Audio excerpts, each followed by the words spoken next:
basically that same night, Mom's like, "Oh, Ben, you've got the job," and I'm screaming, I'm running around the house, I'm just so excited. It is sometimes really tricky to separate what is the mental health issue and what is the autism.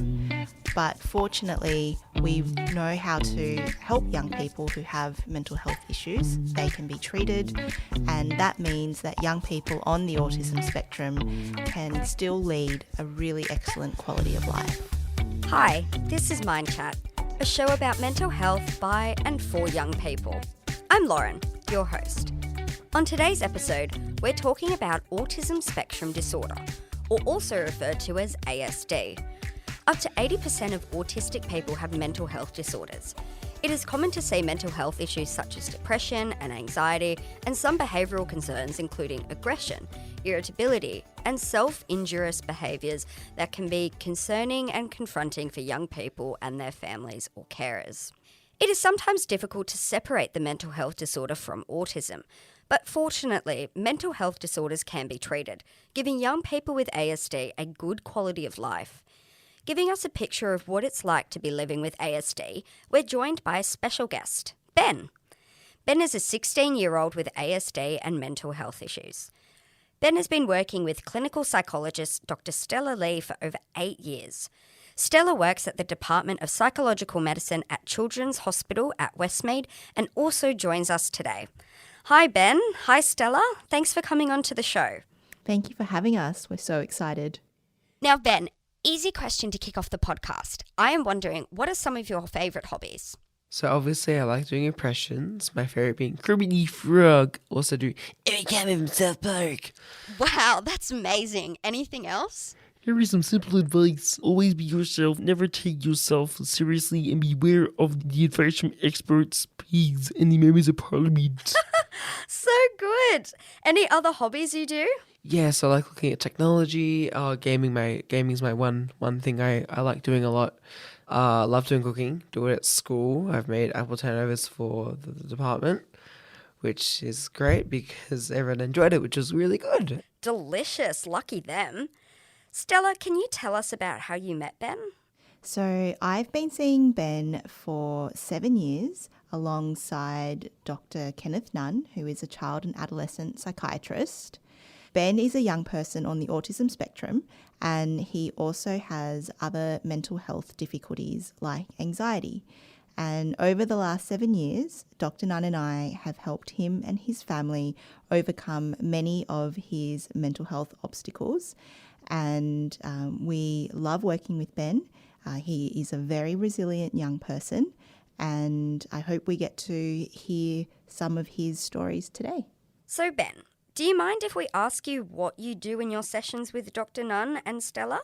So normally we'll talk about my mental state, how everything's going in my life, medicational changes, how it would function with me, and yeah, just basically my life from just in general. We do. We talk about how your past few weeks have been. Yeah. You've had ups and downs. Yeah. And also how you're finding your medication.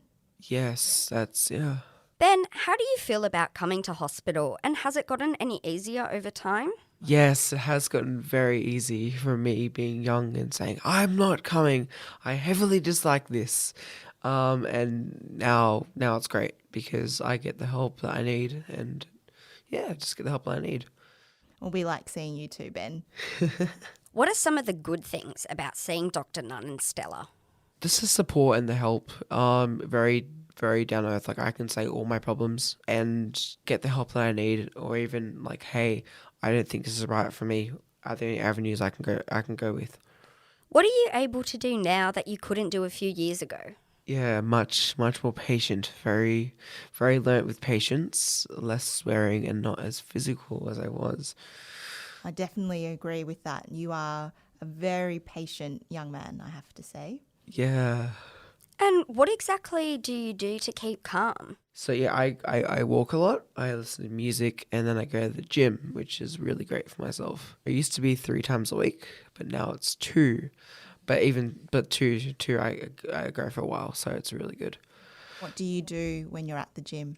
Normally I do a bit of everything. So I'll do a bit of cardio, a bit of upper body, arms and core. You're looking pretty strong and fit today, I have to say. Oh, thank you. Dr. Nunn prescribes medication for you. Do you like taking medication? No, I do, but I don't. I don't like it how it's at a certain time, and also I feel sick when I take it in my stomach. But then also I have to take it because I want to feel happy, and I want to feel, I want to feel happy, and I just want to be myself. So yes, I do like taking it. I just don't like how it makes me feel sick in the stomach. And how do you manage that? What helps you take the medication every day? It's a lot of things. Obviously, as I said, like if I don't take it, I feel crazy and I get manic. I don't want that. But also, I have people as my family members, like Pop, who, when he does give me my medication, is very a sympathetic voice. Says like, "Hey Ben, look, here's your medication. Please take it." And if I don't take it, he'll come back every 5 minutes, just a reminder saying like, "Ben, I would like you to take your medication." Whether I do is a different story, but generally I always do. So there's that. And just, yeah, it's just an all round. I think I want to be happy. I want people around me to be happy. So I take it. Would you mind if we shared with everyone the little experiment that we once tried? Yeah. Because a while ago you came in and you said to myself and Dr. Nunn that you really, really wanted to stop taking your medication. Yeah, so that was at a point where in myself I was very manic and very in a dark place with the voices in my head, me hallucinating, all that. And I thought it was from the medication because I'm taking it every day. I thought maybe that's something to do with it. So I said to Mum, I'm not taking my medication. So I stopped. And then I saw, obviously, you and Dr. Nunn. We had a talk, and then I was off. And I was off at that point in time. And I came back, and I was on medication, and there was a huge difference. Even at school, when I wasn't on medication, they're like, Ben, like, you seriously need to take your medication. Like, this is not you. So I learned from that lesson, and I took medication from that point on. Do you have any tips for others who are feeling unsure about taking their medication? It kind of comes down to you. Like with me, I know with myself, I'm not myself. I'm more manic. I'm more crazy. I don't want to see that in myself, let alone if I'm in public with my friends. I just think to myself, do I feel like being angry today? Do I want to feel happy today? If I do, I take it. And also, I just want people around me to be happy. I don't want people saying, why are you angry? And then being repetitive and they be more angry. I just say, you know what? Like, if I'm going to be happy today, take it. If I'm angry, well, it's going to help me. So let's just take it. Thanks for sharing those tips. Now, I'm wondering whether we can move on to the topic of your school. Do you like going to school? Not currently, no. I don't like going to school. But my friends are very great and they're very supportive. I don't like to do work, but I love seeing my friends. Can you tell us about your teacher? How has she helped you? No, she's very great, and please listen to this. Very, just every way possible. Very sympathetic, having time, understanding, and like I'll say something, she knows what's going on. She knows everything on the spot. She's very quick. They're just very all round, very great person. She sounds amazing. How else does school help you keep calm? Yeah, no, so they will say like, Ben, look, do you want to go outside? Do you want to go for a walk? Any of those two. Normally, and then I'll say like, if I'm standing outside, I'll say like, go away. They'll keep their distance. They'll check me here and there, which is great because with me, most of the time when I'm angry, I don't want anyone near me. If they get near me, I'm more likely to get more angry, and then it will escalate from there. Ben, thanks for telling us about your school. Now, I hear you have a job. Can you tell us about that? Yeah, so I currently work at McDonald's. I've been working there for almost 2 years, which is crazy to think about. I do dining. For anyone who knows, just basically cleaning the tables and changing the bins. Can you tell us how you got the job? Yeah, so basically, mum was washing in the car with my brother and my sister. I was saying, like, mum, like, hey, like, just trying to get her attention. I want to speak to her. Anyway, didn't work. And then managers started fighting. Jessica's coming near me, and it aggravates me. So, and mum's like, basically, all three of you be quiet. Like, or help me wash the car. And I said no. And then I go, hey, you know what? I'm going to get a job at McDonald's. Watch me. So I go on my computer in my room. I do the application with zero help. So I had to basically Google everything and hope I did right spelling. And then mum saw it because she goes like, oh, did you actually do it? And I said, yeah. And then she read it and I sent it. And then 5 to 2 days, so basically 2 days to a week, got a response saying like, hey, Ben, you're going for an interview. And I was like, oh, crap, like, great. I was expecting that. That's amazing. Tell us about the interview process. Were you nervous? It's 3 tables worth of people for an interview, and I was really scared and nervous. And mum was just watching me, giving me a death stare look, like she's like, answer everything properly. You don't answer properly, you're not getting McDonald's. And I'm like, okay, I gotta really answer this properly. And basically that same night, I think it was like 9 o'clock, mum's like, oh, Ben, you've got the job. And I'm screaming, I'm running around the house. I'm just so excited. And yeah, that's how I started working. What a great story. So how do you feel about your job? I love my job. I love my friends at work as well. It can be hard sometimes when it's busy, with people, because I'm the only one that does cleaning, and then I don't know how to serve people on the register, so it gets stressful for me. And people were like, hey, like, can you clean our table? And I'm like, okay, give me like 5 seconds. I'm gonna clean this table. I'll clean yours. And it's impatient, and then that's when it goes on and on. Sounds like it can be stressful at times. How about your colleagues? Do you get along? Yeah, so they're really great. A couple of them know my disability, which they've been really supportive. And then going from like new staff with new friends I've just made last week, not I say my disability, because me wash my hands a lot because I have to be clean. And like, oh, why are you back here? Like, I should be in front area. And then just said like, hey, like, leave him, all good. And they'd be like speaking to me, or like, oh, Ben, like, may I come with you? Like, do you want to show me how to clean a table? And that's how I keep my workflow. So it sounds like there are some of your work colleagues who know about your disability. Yeah. I know we've had a talk about this in our sessions before, that autism is what we can call an invisible disability. So how do you manage when you have new colleagues or customers who aren't aware of your disability? It's hard because I don't know how to say it. And also with me, you look at me, there's no disability sign. Also, it's just, I wouldn't know how to say it, wouldn't know how to speak to someone. Just that overall social anxiety. So how does your anxiety affect you at work? I don't normally show it. It's more when it's busy.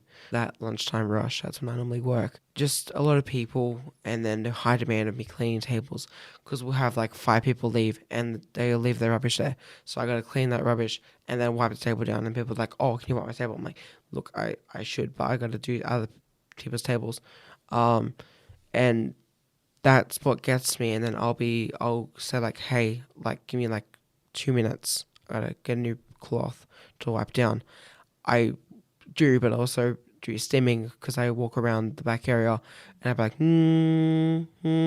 it's okay, for about anywhere from like 2 to 5 minutes, which that really helps me. Then would you mind explaining what stimming is? So with me, I would be saying or doing something repetitive. So for example, like, it's okay. And I'll walk around a lot. Either that or be like,